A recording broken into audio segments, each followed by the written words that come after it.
Burning Man is the massive desert festival held every year in Black Rock City, Nevada. But this year, it wasn't just a festival. It became a survival nightmare, with more than 70,000 people trapped in mud. So how did it all fall apart so quickly? Let's find out. A festival under siege. As people arrived and set up camp, boom, dust everywhere. Winds ripped through tents, shade structures shredded like paper, months of preparation gone in one night. Art installations that teams worked on for a year were just piles of broken pieces in the sand. You could almost feel the hope draining out of people before the party even started. But just when everyone thought, okay, that was bad, maybe we can rebuild and keep going, the sky opened up, not with a little sprinkle, not with a short shower. We're talking heavy, desert-breaking rain. And in the Black Rock Desert, rain doesn't just vanish into the ground. This place is flat, covered in this alkaline dust that basically turns into cement once it mixes with water. Within hours, the whole playa had transformed into a thick swamp of sludge. People who tried walking a few steps suddenly had shoes weighing 10 pounds each. Bikes, which are normally the best way to get around the city, were instantly useless. They just froze in place, wheels clogged with mud. Camps that barely survived the sandstorm now faced round two, keeping the rain out while mud crept under every door flap and tarp.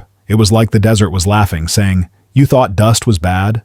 Try this." And just when everyone thought the mud was the worst part, things got way more dangerous. Stick around, because this isn't just about wet clothes. It almost turned deadly. The deadly side of the storm. Just one day after the sandstorm, disaster struck. A man stepped into a flooded section of the playa and collapsed instantly. Panic spread. At first, people thought it was lightning. Later, reports suggested electrical equipment had charged the standing water. Either way, it was bad. Emergency crews rushed in, pulled him out, and he had to be airlifted out of the desert. That incident shook everyone. Suddenly, this wasn't just about partying and bad weather. It was about survival. Organizers started blasting warnings. Keep generators out of puddles. Elevate your gear. Don't walk barefoot. And seriously, don't touch wires. Burning Man's whole thing is self-reliance, but that's easy to say until the ground itself feels like it's out to get you. From then on, the whole vibe shifted. The music cut out, art cars stopped rolling, and the once lively streets went quiet. Camp scrambled to tape things up and keep their stuff dry. People covered electronics with whatever plastic they could find. Some dug trenches around tents, but it didn't matter. The mud just kept spreading. What was supposed to be freedom and fun turned into work and worry. But survival was only part of it. The real nightmare was living in this mud day after day. And trust me, it was way worse than it sounds. The ground had turned into this thick, sticky mess that trapped everything. People couldn't ride their bikes anymore. They just sank. Every step felt like pulling your foot out of wet cement. Shoes got stuck and left behind, so some walked barefoot in the freezing muck just to move around. The air smelled weird too, like wet clay mixed with gas from broken generators. Tents collapsed under the weight of the mud, and people had to sleep sitting up or huddled together just to stay warm. There was no way to clean anything. Clothes, sleeping bags, even food. It was all covered in dirt. Phones died because the solar panels couldn't charge under the cloudy sky. People couldn't even call home to say they were okay. Some started sharing whatever supplies they had left, blankets, water, snacks, because everyone was stuck in the same mess. A few tried to stay positive, turning it into some kind of muddy adventure, but most were just tired and cold. The desert that once felt free and full of life suddenly felt like a trap, and for many, this was the first time Burning Man actually felt dangerous. Living in the mud. You can't really understand Burning Man mud until you've seen it. This isn't normal dirt that dries up or shakes off. It's sticky, heavy, and once it's on something, it's staying. People had boots caked in giant blobs of clay, like they were wearing bricks. Bikes? Forget it. Thousands were just left behind, stuck in the ground like fossils. Inside camps, it was chaos. Mud tracked into tents, onto sleeping bags, into food supplies. People had no way to keep clean. Some tried using tarps at the entrances, others gave up and just accepted that mud was going everywhere. Clothes were soaked, bedding was damp, and when the sun went down, the desert got cold. Really cold. So now you've got people shivering in wet jackets, trying to sleep while mud oozes under their tent floor. Illness started spreading too. Coughs, sore throats, people getting sick from being stuck in the damp chill. Some packed up early, saying it wasn't worth it anymore. And then came the heartbreak. Some of the most iconic parts of Burning Man couldn't survive either. The famous Orgy Dome, already beaten up by the sandstorm earlier, it finally collapsed under the rain and was shut down. For a lot of burners, that was the symbolic moment. The playa itself had shut down the fun. And that's when the real question hit everyone. If Burning Man itself could be stopped by the desert, by mud, by nature, then what does it really take to survive out there?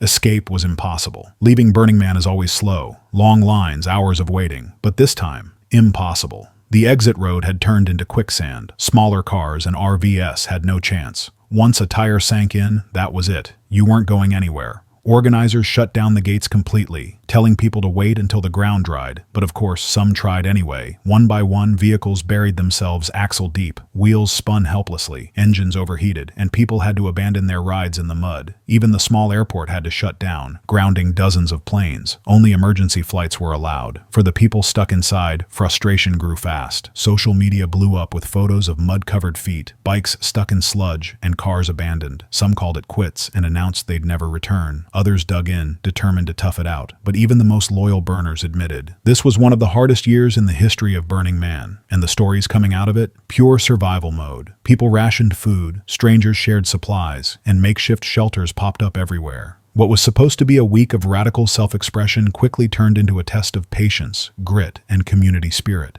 It became a reminder of what Burning Man was always meant to be, an experiment in resilience, stripped of comfort. Still, the big question, after everything collapsed, after the misery and chaos, was it even worth it? Or did this year finally break the spirit of Burning Man? The aftertaste of disaster. Burning Man has always been about resilience. The whole idea is that you push through the brutal desert conditions and come out with stories you'll never forget. Dust storms, heat waves, freezing nights. It's part of the adventure. But this year went too far. Camps were destroyed, art installations were wiped out, and the leave no trace rule was impossible. Trash disappeared into the mud, broken gear was left behind, and cars were stranded in the desert.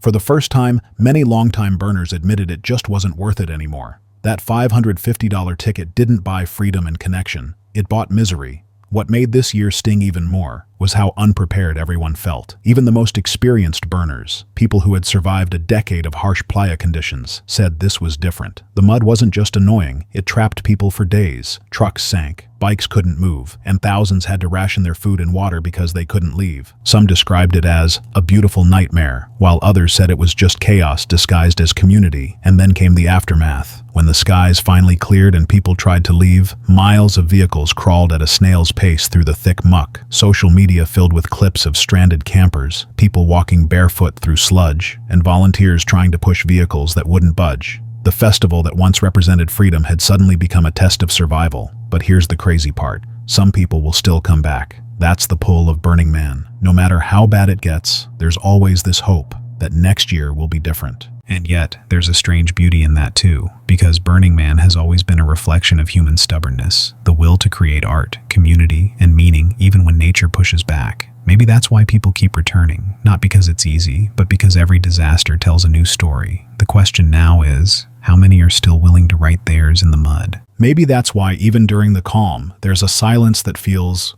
different, heavier, because deep down, people know this isn't the end of the story. It's just a pause before the next chapter begins. What do you think about this? Share your thoughts in the comments section. Hit the like button and subscribe to our channel for more amazing updates. Thanks for watching.